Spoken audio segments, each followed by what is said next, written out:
Gamers, we have a problem. And I'm going to make this video short and sweet. You know, I won't get much ad revenue off this one, Chief. I'm going to be real with you. So if you want to hit the subscribe button and leave a comment and a like, that'd be appreciated. But anyways, this video is basically me talking about content drought. Genshin Impact is notorious for having content drought. If you don't know what that is, basically it means that a game doesn't have long-form content. It has spurts of content, causing it to have very low points where there's nothing new going on. Genshin Impact is a perfect example of that.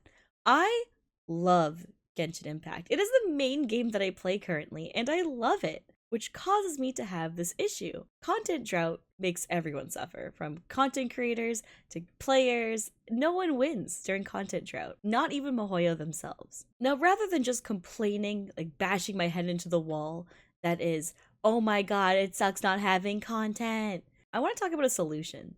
And I feel like a lot of us even had this idea at some point or another. Add in another game mode besides Abyss. Now, I know they already said that they don't want to add PvP to Genshin Impact.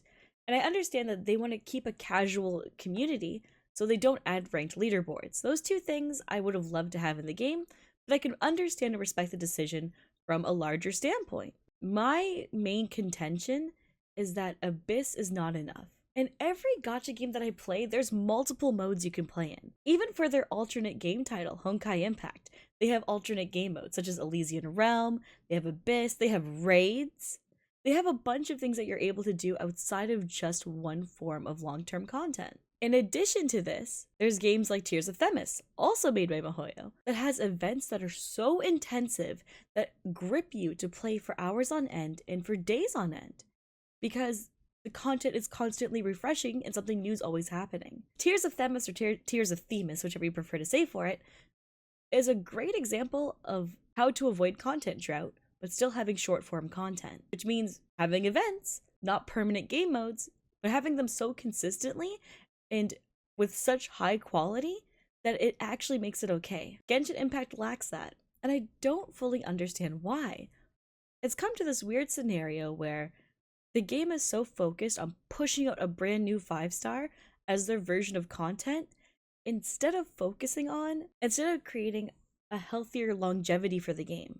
I wish that we had cool events like Golden Archipelago, Armadillo, you know, like 1.6 all over again. Stuff like that was super fun. Yeah, those events are insanely cool.